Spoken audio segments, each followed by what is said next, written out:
Due to the graphic nature of its content, listener discretion is advised. From the halls of Montezuma to the shores of Tripoli, we fight our country's battles in the air, on land and sea. First to fight. On this episode of Cigars and Sea Stories, Mike, Juslin, and Tim sit down to discuss manly topics and politics. Oh, why? First of all, here's a question. And since we can't see you, you don't have to raise your hand. Do you piss standing up or sitting down? Or a combination of the two? Oh, like, not at the same time, obviously, but like, you know, sometimes one and sometimes the other. I treat it like a Marine Corps rapid fire. Yeah. So I start from the standing, and then I make my way into a good, solid, stable sitting position, and then commence fire. Is that not how you start in the standing and then move to the sitting? You're actually urinating in the standing, and then you move how sitting long is while your you're burst urinating? before you transition? Well, you can't get Do into you your sling sitting your position. balls over your shoulder? You can't or are get you into your doing a sitting hasty position until sling? the targets Excuse me. appear. Michael, that question wasn't intended for you to answer. Oh, That was a rhetorical question for the audience. shit. So you've given us too much information. Damn it. Thanks. I always do. So here's where I'm going with this. We had a conversation earlier about, and a really good one. Sebastian had brought up the topic of how men have pretty much abdicated their role as men in our society in many ways. And, you know, we had talked about, you know, whose fault is that? There's all these external pressures and blah, blah, blah. You know, Mothers of America, you know, the Libtard Women's League or whatever the hell. I don't know, whatever. But there's all these different groups of people that, you know, try to marginalize men's roles in their families and just in general think that most men are retards, which may be true, but that's beside the point. Bottom line is men should be men and they should stand up and take responsibility and lead their families and be men. But anyway, that led to me thinking, you know, some men piss standing up like men are meant to do, and some men piss sitting down. And I'll admit right here, so that I don't have somebody point the finger at me through the microphone, that I have occasionally pissed sitting down. I have. It's happened. Okay? Right. When you wake up, first thing in the morning, you're groggy, you can't hardly see, the light's blinding, and you're sort of shuffling into the bathroom to do your thing. And then it's like, I can't even see the toilet, much less aim at it. And I don't want to have to clean up the mess, so I'm just going to sit and get it done, right? So that happens. And, right. Man. But see, we were talking about responsibility, and we were talking about setting the example and being leaders in our households, right? And If you don't hear that stream of justice proudly making its splashing sound, it really cuts out that, you know. Exactly. So here's something, you know, women are a big fan of men sitting down. Why?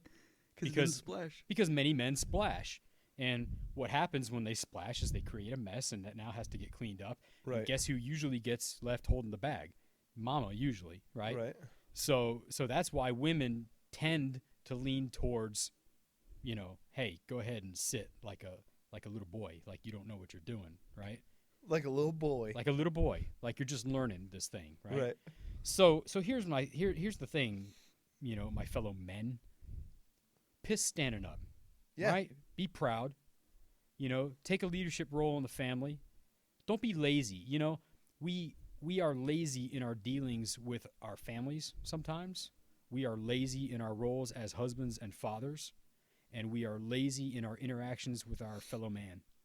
We could bolster one another's confidence and bolster one another's station in life as men, as opposed to being punching bags for freaking, you know, for everybody in general. The damn women's lib movement, you know, if we were to stand behind one another and lift one another up. But you know what? It's really hard to get behind an individual. You know, even though he may be a fellow male, it's hard to get behind a guy and call him a man if he won't even stand the fuck up. If he's a and seated piss. peer. You know what I mean? So, you know, I get, you know, everybody misses from time to time. But what is it that Roosevelt said about the man in the arena? The old Roosevelt, not the new. Yeah, Teddy Roosevelt. Teddy. Teddy. Right? You know, it's about the man in the arena, the guy that actually Marred does with blood and marred with dust. blood and sweat and all that good Yes. stuff. It's not about the guy that sits there and thinks about it.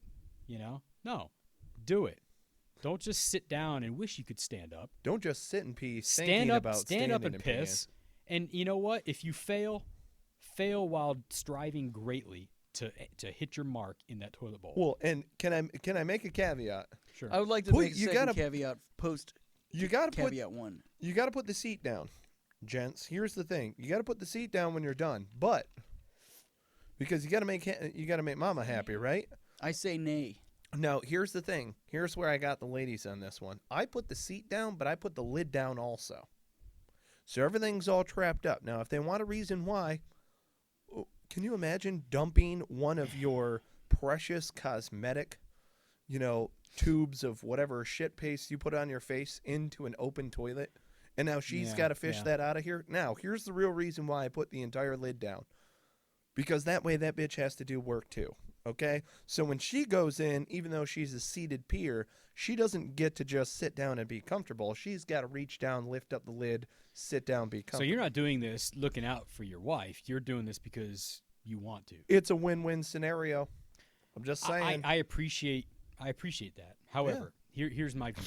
My view is that when it comes to how you leave the lid, basically you should do what your wife wants because that's how you maintain harmony in the household. Right. However, you will stand the fuck up and piss like a man. Absolutely. You'll aim, you'll fire, and most of the time you'll hit. You know what? And on occasion when you miss, here's what you do. You know what you do?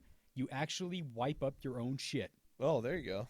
What Or a pi- novel or piss, concept. as it were. Not me. right? I'm closing the lid and I'm standing and peeing. Well, but see that, again, discord in the family, right? Yeah. I said stand up and be a man. I didn't say be a dick, right? There's a difference. And that's why, see, that's why the freaking libtard women who buy into this whole, women's lib thing from the 70s, that's how they get off saying, oh, you're just a Neanderthal. You piss on the seat. And it just never ends, right?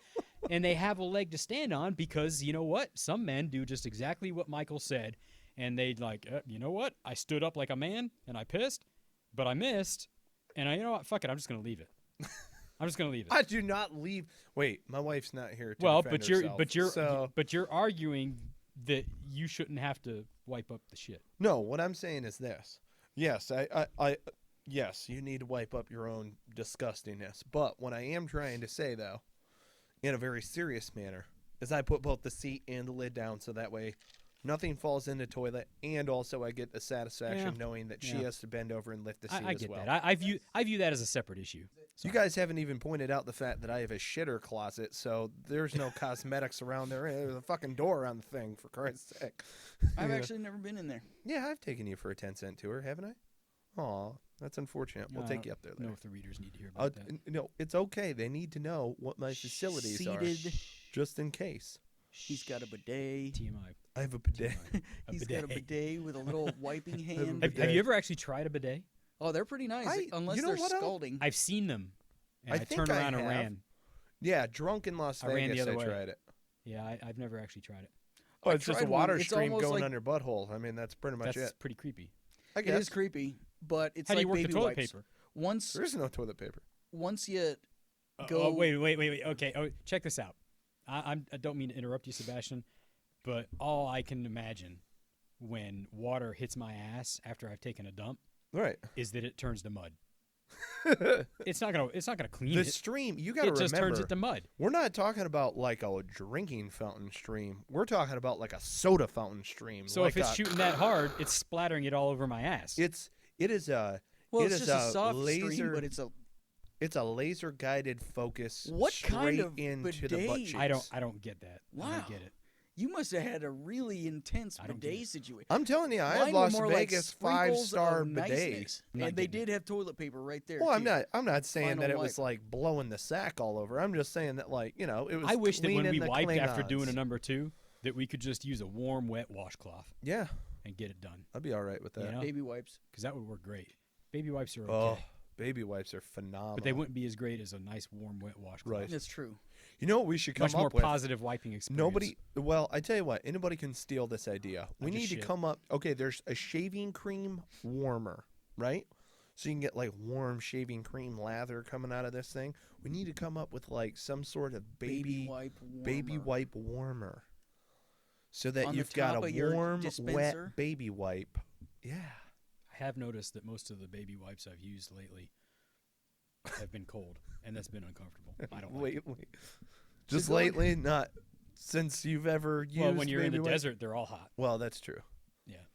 Oh man, But like at home, in the air-conditioned home, they're they're cold. chilly. They're cold to the touch. They're chilly. They make my scrotum suck up into the. They get the Yeah. Klingons though, so that's what that's all about. Yeah.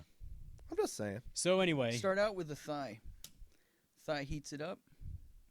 Jesus Christ, I never even that's thought about that's that. weird. That's an elaborate system. If you have to. You mean you apply the wipe to your thigh to warm Put it the up? baby wipe right there. Warm it up. Now, Afterwards, for the listeners though, What It if I is. don't You're want my whole body talking- smelling like baby wipe? Well, I use unscented. Ah. Costco. Kirkland brand unscented. Oh, Kirkland. Yeah, Kirkland.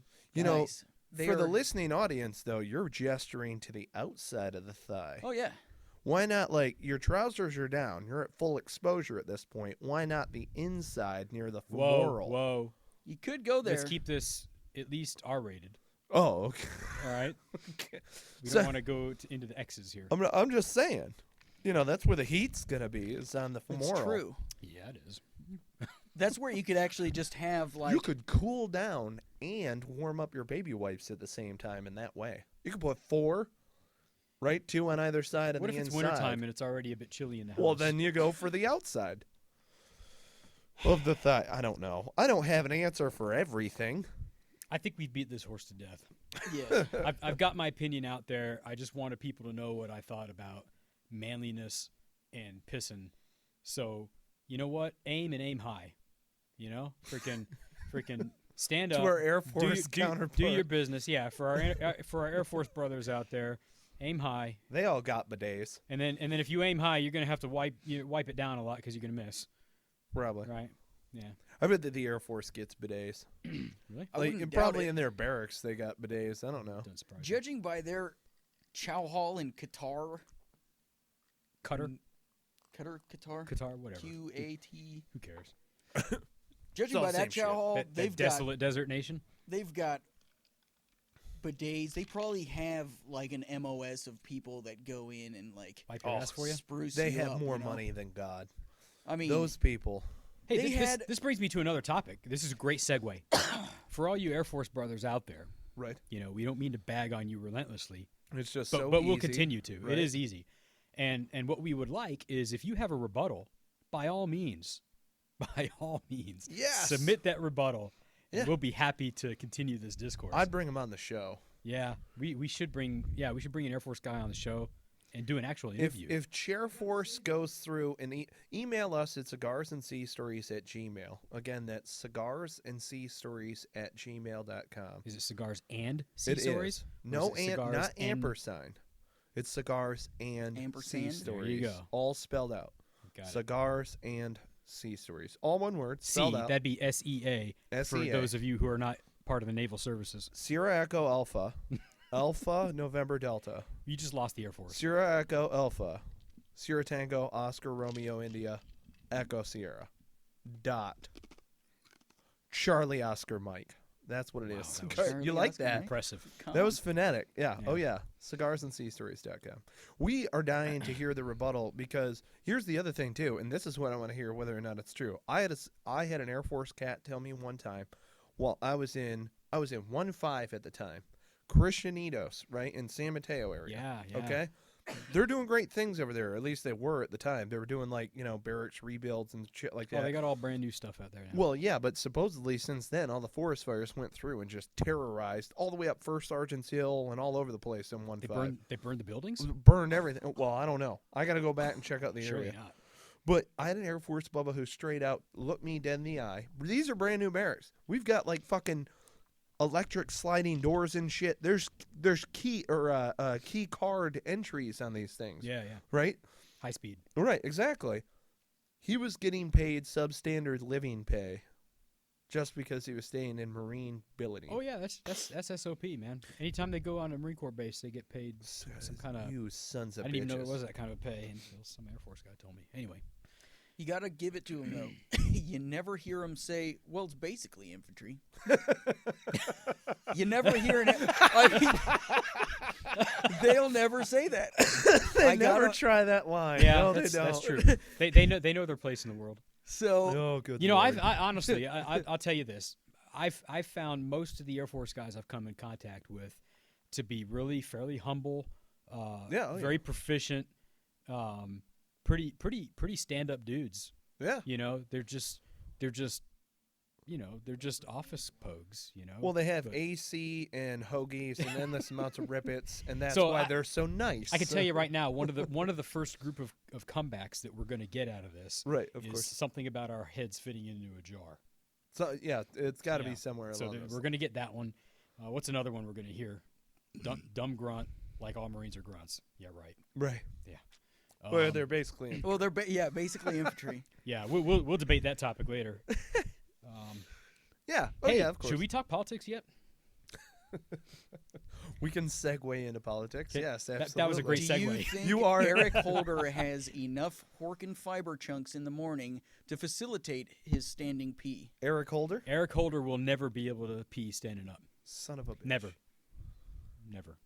Heard it here first, ladies and gentlemen. He's got to sit down and just let gravity do all the work on that one. He's flat in front like a Ken doll, and Sit everybody down knows here. it. Oh Lord. So here's yeah. Yeah, Not much of a segue. I'm sorry. I just kind of jumped in head first with that, but Well, okay, so you are our political correspondent in the field. So we have you in the studio now. you mean I'm the mouthy son of a bitch that won't shut up about politics? Yeah, Yeah, but okay. you know, we had to create brevity to your turn. This is the sound of a nice tall glass of icy Barks root beer. There you go. Yum. They're used to it. One of these days we're going to get a nice tall glass of, I don't know, bourbon or something. But Yeah. we haven't even got our cigars yet. What kind of Cigars and Sea Stories is this? Well, we didn't get cigars for this session. I'm sorry. Such a Some- provider, Michael. Some people's master sergeants. Jeez. Whatever. Such a Yeah. proprietor. If you want to not have your cigar on Cigars and Sea Stories, leave it to a sergeant. That's all I can say.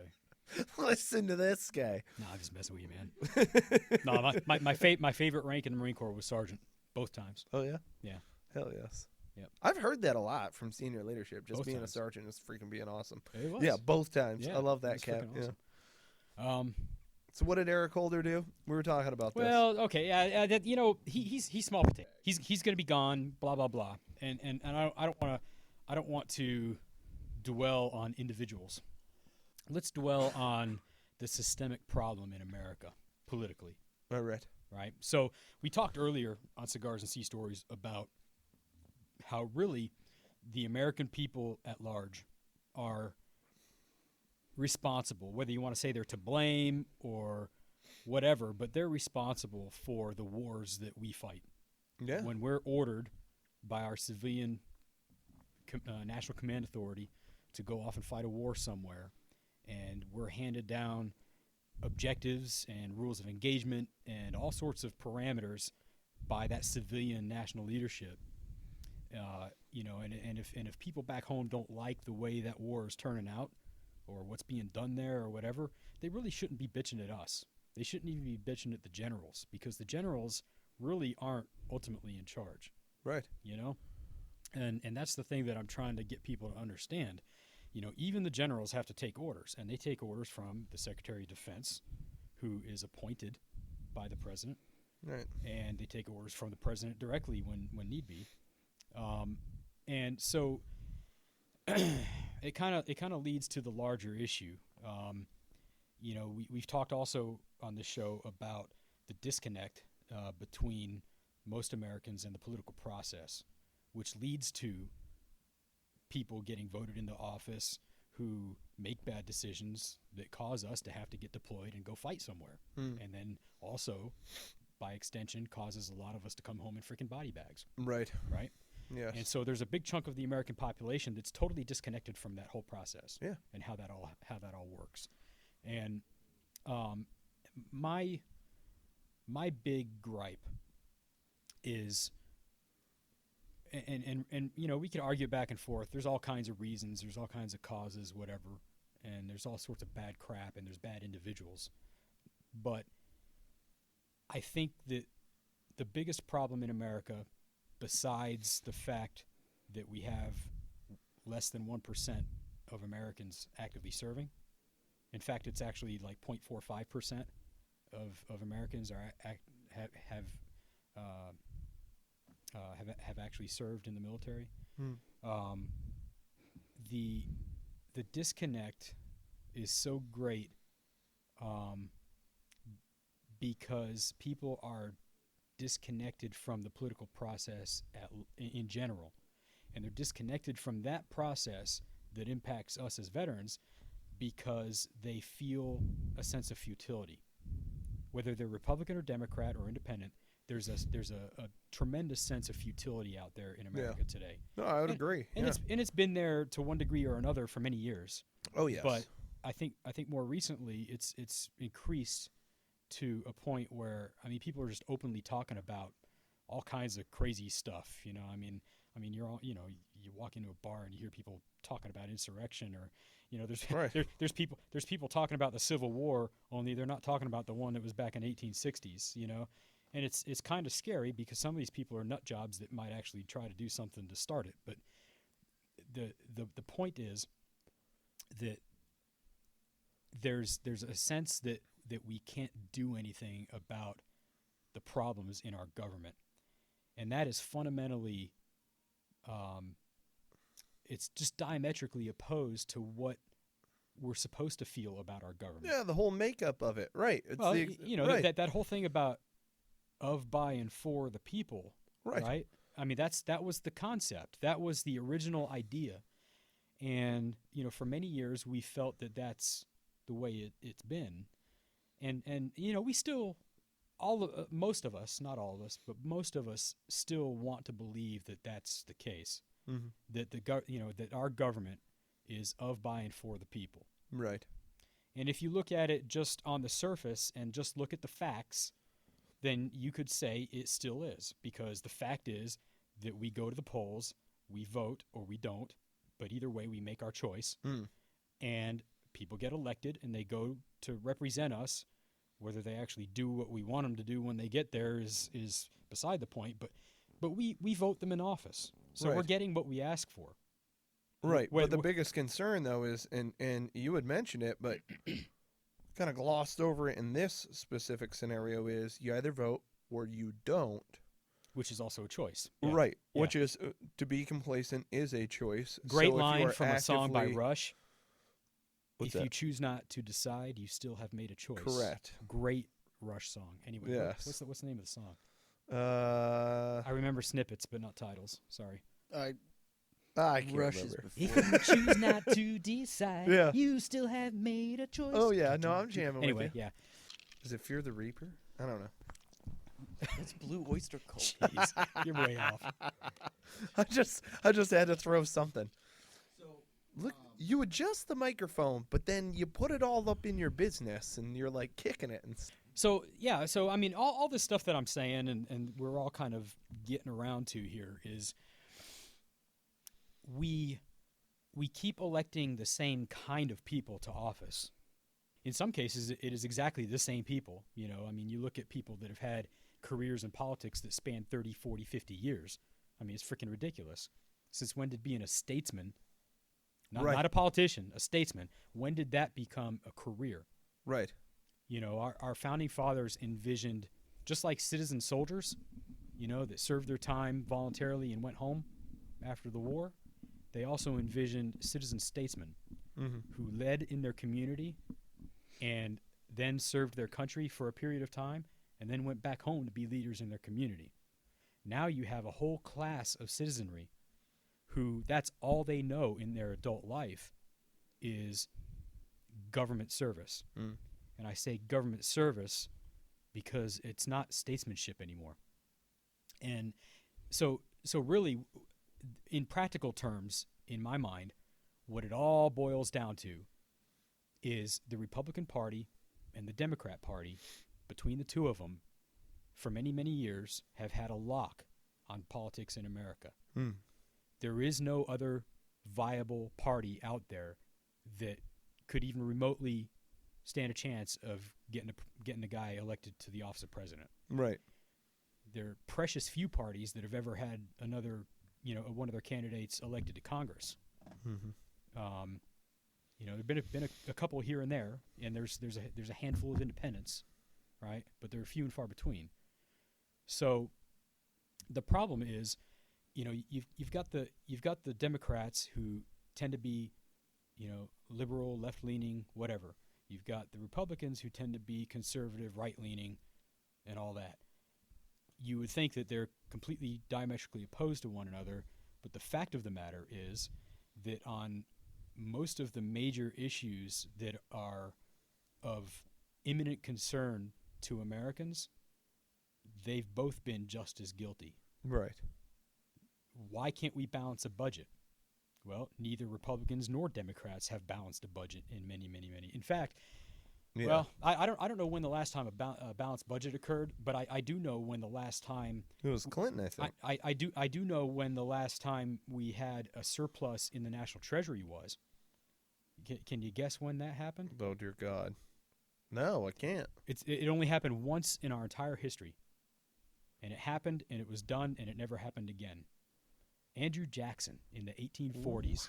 Yep, Andrew Jackson created that there actually was a surplus in the national treasury. All the nation's debts were paid, and we still had money left over. It was an unprecedented feat. I don't know how it happened. There was that whole Trail of Tears thing, though. Oh, I'm not whitewashing nothing. Okay, yeah, he killed a lot of Indians. I get it. Right. But I mean, there's a lot of good and bad about every politician that's ever held an office in America. Mm-hmm. But the one thing that can be said about Andrew Jackson is the man who had to balance a budget and manage the financial strength of America, right? Yeah. And you know what he did with the surplus? What did he do? In the U.S. Treasury? Didn't give it to Indians. Nope. What did he do? He divided it up equally amongst the states and gave it back to the states. Oh, that's amazing. Isn't it? That's freaking awesome. So but here's the thing. Both parties are corrupt as hell. Both Right. parties have a lock on power in Washington, and they will do anything to keep it. I don't care what their agenda is. I don't care whether they think they're right. I don't care if they're left-leaning or right-leaning. I don't care about any of that. The ultimate issue here is the fact that they are in power, and they will do anything to keep power. Mm-hmm. And when you have any organization that is that powerful, they're in a position of great power, and they're able to keep a lock on it, it doesn't matter if they say they agree with you and will do everything that you want them to do or Right. not. It doesn't make any difference because power corrupts, and absolute power corrupts absolutely. Right. And they are damn near at absolute power, Yep. those two parties together. And the thing is, they feed off each other. Right. You have to have the one to have the other. The yin It's and the yin and yang. yang. Of it. Yeah. It's good and evil, whatever. Pick your poison, pick your side. You have to have the one to have the other. And so they feed off each other and go back and forth, but they're both corrupt as hell. Right. They both engage in voter fraud. They both buy votes, not just amongst the people, the individual voters, but also amongst the politicians once they get into office. Right. They're all in somebody's back pocket, and somebody's in their back pocket. Every single one of them. So here's the thing. Until we can break that dynamic, until anybody can put up a serious, viable candidate that is not a member of one of those two parties and have the funding to back up a robust campaign and actually get them elected, until we can do that, it'll never, ever change. Never. Yep. Term limits, serious term limits, will never happen. Cutting the pork barrel spending and all the crappy legislation that gets tagged on to, you have a landmark piece of legislation that should stand on its own and get voted yes or no, and everybody's for it, but yet it can't get passed because it's got some pork barrel crap stuck in the corner of it that's somebody on the other side of the aisle doesn't agree with. All right. And they filibuster or the president vetoes or whatever, nothing gets done, and you have a stalemate, and you just get nothing but stagnation and crap Right. from our Congress. Well, they see it going through the House, and then they wind up attaching a caboose. Yeah. Before So- you know it, everything's getting voted on. Oh, and by the way, we wanted to put up a stop sign over here. Yeah. It's like, oh, screw it, we'll just attach to this bill. We'll be fine. Yeah. So Which, yeah. So in case you missed it, I mean, we're never going to get rid of the Republican Party. We're never going to get rid of the Democratic Party. I don't think that either one of those parties are the answer to America's problems. Well, that's going back into what I was going to bring up earlier. Is that's where I do not fault people for not voting, because there's no. Yeah. There's no fuck both of these assholes. I mean, there is in the form of voting for the third person, If there is but a there's third no person. like there's Right. there's the left puts up this budget and the right puts it up just slightly lower, and it's like, see, save money with the right. No, you're both spending more money and more money. Governments, and this has not happened ever. A government has never rescinded power. They only grow till they collapse their Exactly. citizenry, and then they have to either start over or have scraps to work with. That's a problem. Exactly. Unfortunately, there is no alternative. We have the best system. Even though you can't vote objectively, you just can't. It's better for many people to make a decision than one, Right. right? So that's the idea behind it. Even though I can't vote objectively on things like, for example, guns. I can't vote objectively. I can't vote on whether or not to keep them because I am all for them. I cannot vote objectively. I want guns to exist. Yep. So in that regard, there's no taking the situation that is being voted on. There's no taking that in its own light and applying what is the truth of the matter to it. Right. That's the fundamental issue we have. Granted, there is no better right now, especially in the world dynamic we have. But what we can do is expose it. What we can do is come alive with talk of we will not tolerate it. But Right. there needs to be platforms established. There needs to be organizing points to go around. I totally agree with you. You know, the only problem I see is that, you know, we can stand up all we want and say we don't agree with it, and we're not going to tolerate this, or we're not going to tolerate that. And the problem with that is the politicians will say, oh yeah, okay, sure, and we'll change this or we'll change that, and they don't. You know, they act like they do and they say they do, but they don't. Right. You know, and here's the thing, on even things that involve hard numbers or hard data, even those things are so damn hard for the average citizen to verify whether anything's actually been done or not. Right. In the way our government operates, there's such a crush of information and misinformation, and you have to sort through such a enormous bureaucracy to actually get at the truth. You know, I mean, what is the truth? Well, it's whatever the fuck they say on TV. That's the truth. Right. I mean, it's ridiculous. You know, you can find out the contents of a bill that becomes law, but in order to understand that bill Right. and its implications on us, you have to be a freaking lawyer. Right. You have to understand. You have to be a lawyer attached to, you know, a congressional liaison office or to the Department of Justice. Right. You can't just be any old lawyer because you still won't understand the damn thing. You know, and all these proposals that people talk about, you know, the common sense amendment that says that, you know, Congress shall pass no law that's not written in plain language. Right. You know, or that they shall pass no law that doesn't apply equally to themselves as it does to any other American. You know, and all these other different types of common sense things that have been, you know, bandied about, and you see them in spam emails, and you see them on the internet and stuff like that. Those things make great sense, but they'll never happen. Right. Because it takes away power from the politicians. Yeah. They're not going to vote for that crap because absolute power corrupts absolutely. Sebastian's absolutely right. You know, no government has ever willingly given up power. Any governments that take too much power and eventually begin to abuse the people, they either collapse from within or they have their power taken from them by force. Right. One of the two. Yeah. I mean, those are the only two options. Right. You know, we've had a civil war once. I don't think we have it in us to have another one. No. I don't. Here's the thing. Not Generation X. Well, it's not Generation X either. There's a lot of other Americans besides Generation X. I think I think that there are lots of people in America that would love to pull the trigger and turn things kinetic and have an actual no kidding shooting war. I'm absolutely not. And let me say that again. I am absolutely not advocating that. Right. What I'm saying is that there are people who certainly do, or they think they do. Yeah. They talk big, like they're, well, I'm ready for it. Let's do it, But I don't think that there's a unity of purpose amongst those types of people like there was during the Revolution. Right. When 13 colonies became states and became one nation, there was a unity of purpose. There was a common cause they rallied under. Mm-hmm. I think that in America right now, everything is so fractious and divisive that if someone were to start a shooting war, it would just be it'd just be open season. Right. It'd be a ridiculous, devastating shooting match that could only end in the destruction of our country. Yeah. That's what I think would happen. But I also believe that, again, unless you find a way to make the two major political parties irrelevant, Mhm.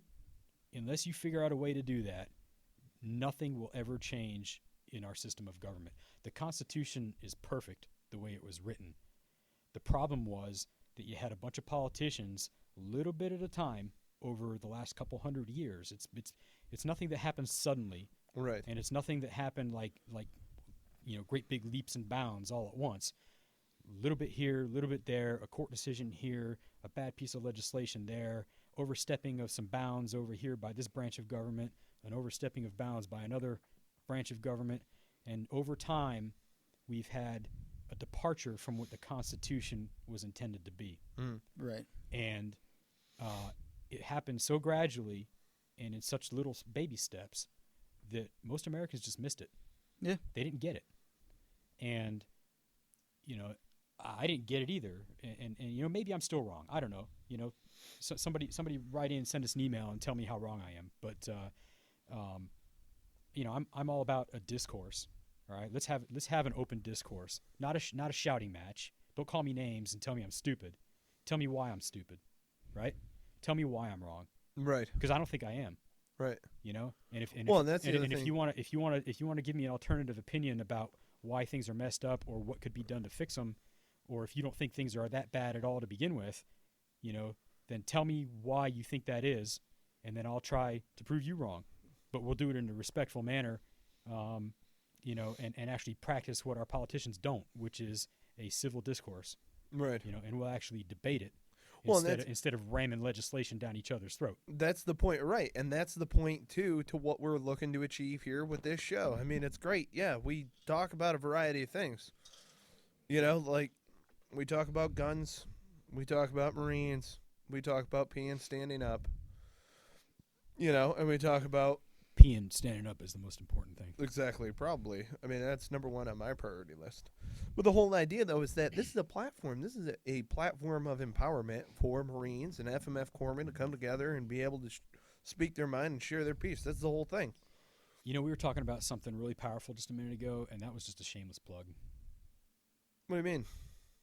I'm For the just- show? Aw. Shameless plugs are always welcome on Cigars and Sea Stories. It's our show. I guess we can plug it, huh? Yeah, hell yeah. Yeah. Cigars and Sea Stories. Touching on what's relevant. That's what it is. Are we trying to come up with a motto now? Actually, believe it or not, we came up We with need a a great motto. one. No, I got it. You ready for What? this? What? Cigars and Sea Stories. Smoking and joking since 1775. That's all right. Hey, that logo, by the way, that logo, Yeah. amateur hour. What? Great effort. Listen to this Great guy. effort. I'm just saying, if we're going to be an organization that has a national or even international impact, we got to come up with a better logo. Uh-oh. I'm just saying. I'll have you know there was a collaborated effort in between the two of us. I understand. I'm insulting the both of you. I get it. I get it. And I have no problems with that. And you're right. You did make the cigars not look like dildos. Yes, that was awesome. on the second iteration. That was awesome. However, the graphic copy and pasting, it looked like you just randomly copied and pasted stuff from someone else's website to create the logo, From what? or from a coloring book or something. That's what it looked like. It was colored by numbers. Thank you for listening to another wonderful episode of Cigars and Sea Stories. Tim, we really appreciate you coming into the studio. You know, been out in the field for so long now, I know. just slaving away into the annals of the Annals? What? Congress. Annals. No, I say annals. I like the emphasis. Yeah, I'm Into not the liking that. annals I'm not of getting into anybody's congressmen annals. everywhere. You know, here's something that I would like. I would like to challenge any national level politician. Okay. And let me rephrase that. Not challenge. I would like to invite any national level politician from any party, from any state, any jurisdiction, to come on Cigars and Sea Stories and just have a conversation with us. Not an interview, not a rape and pillage session, and we'll even clean up our language just for you. Just Moderately. Just once. Moderately. You're asking a lot. But see, I would like to get someone who is in office, who is currently serving in that realm. I would like to get their take on what I just said about the state of our affairs here in America. I would withhold any comebacks or any cut downs or anything like that, and maybe just address it later. But I would make it really civil and make it a friendly environment and a cigar and just sit down and shoot the breeze with us. You know, that's a serious invite. It is. But bring your A games. Bring your A games, because we might sound stupid, but we is stupid.